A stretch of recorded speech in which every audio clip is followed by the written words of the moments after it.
আসসালামু আলাইকুম প্রিয় ভিউয়ার্স, আশা করি সবাই ভালো আছেন। আমার ভিডিওগুলোর মূল উদ্দেশ্য স্বাস্থ্য সচেতনতা, এবং এই স্বাস্থ্য সচেতনতাকে সামনে রেখে আমি আজ যে বিষয়টা নিয়ে কথা বলবো সেটা হচ্ছে খাওয়ার সঠিক নিয়ম। কারণ আমাদেরকে সুস্থ থাকতে হলে খাদ্য খুব গুরুত্বপূর্ণ একটা পার্ট। খাদ্যকে বাদ দিয়ে আমরা সুস্থতা কল্পনা করতে পারি না। আর এর পাশাপাশি শুধু খাবারের কথা চিন্তা করলেই হবে না, খাদ্যের পাশাপাশি পুষ্টির কথাও চিন্তা করতে হবে, এবং খাদ্যটা আমাদের শরীরে সঠিকভাবে পৌঁছাচ্ছে কিনা, আমরা সঠিকভাবে খাচ্ছি কিনা সেটা আমাদের অবশ্যই খেয়াল রাখতে হবে।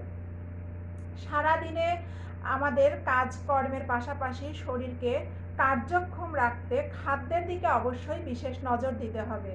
আমরা যেমন সকালটা শুরু করি আমাদের সকালের নাস্তাটা দিয়ে, এবং এই সকালের নাস্তাটা আমরা কখন গ্রহণ করব। আমরা সচরাচরই দেখা যায় যে সকালে ঘুম থেকে উঠে বিভিন্ন কাজকর্ম এবং সব কিছু মিলিয়ে অনেক দেরি হয়ে যায় আমাদেরকে খাদ্যটা গ্রহণ করতে। কিন্তু সঠিক নিয়মটা হচ্ছে আপনি ঘুম থেকে ওঠার 30 মিনিটের মধ্যেই সকালের নাস্তাটা খাওয়া, এবং সেটার সঠিক টাইমটা হচ্ছে সকাল 7টা থেকে আপনি 8:30টার মধ্যে আপনার সকালের নাস্তাটাকে সেরে নেবেন। এবং এটা থেকে আপনি কমপক্ষে আপনার একটা দুপুরের খাবারের মাঝখানে 4 ঘন্টার একটা বিরতি থাকবে, দুপুরের খাবার এবং সকালের খাবারের মাঝে। এবং এই 4 ঘন্টা পরে আপনি 12:30 থেকে 2টোর মধ্যে আপনার দুপুরের খাবারটাকে সেরে নেবেন। আপনি যদি এইভাবে করে আপনার সকালের নাস্তাটা টাইম অনুযায়ী দুপুরের খাবারটাও সঠিক সময়ে আপনি খান, তাহলে দেখা যাবে যে আপনার ক্লান্ত বোধটা হবে না, আপনি সুন্দরভাবে কাজ করতে পারবেন। কারণ সারাদিনে আপনার কাজকর্মের মাঝে খাবারটাকে অবশ্যই প্রাধান্য দিতে হবে। এবং দুপুরের খাবারটা যখন আপনি সেরে নিলেন, এখন আসি রাতের খাবারে। রাতের খাবারটা আপনাকে অবশ্যই সন্ধ্যা 7টা থেকে রাত 8:30টার মধ্যে সেরে নিতে হবে। কারণ রাতে ঘুমানোর আগে 2 থেকে 2.5 ঘন্টা একটা খাবার খাওয়ার পরে গ্যাপ দিতে হবে, এবং আমাদেরকে অবশ্যই এটা শিওর করতে হবে যেন রাতের খাবারের পরে 2 থেকে 2.5 ঘন্টা পরে আমরা ঘুমাতে যেতে পারি। এইভাবে যদি আপনার খাবারের যে নিয়মটা, এই সময়টা যদি আপনি সঠিকভাবে মেইনটেইন করতে পারেন, তাহলে দেখা যাবে যে আপনার অনেক কিছুই সহজ হয়ে এসেছে।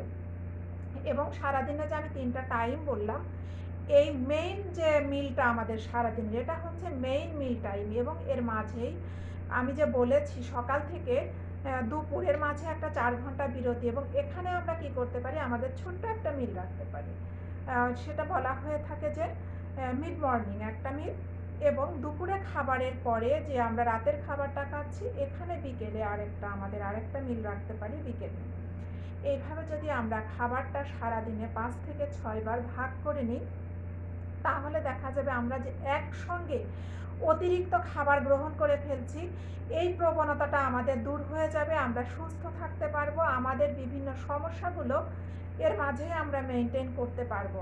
আমাদের যে ওজন বৃদ্ধির সমস্যাটা, অ্যাসিডিটির প্রবলেম, ডায়াবেটিক্স রোগীর প্রবলেম, হাইপার টেনশন, এই ধরনের যে সমস্যাগুলো আমাদের আছে, এই টাইমটা যদি আমরা মেনটেন করতে পারি, তাহলে আমাদের এই সমস্যার ক্ষেত্রেও এই জিনিসটা একই সঙ্গে কাজে দিয়ে যাবে। তাই আমরা অবশ্যই নিজেকে সুস্থ রাখতে, শরীরকে কার্যক্ষম করে রাখতে, যেন আমরা সুন্দরভাবে কাজ করতে পারি, সুস্থ থাকতে পারি এবং সঠিকভাবে সব কিছু মেনটেন করতে পারি, তার জন্য আমাকে অবশ্যই খাবারকে প্রাধান্য দিতে হবে, এবং সেটা সঠিক সময়ে গ্রহণ করতে হবে।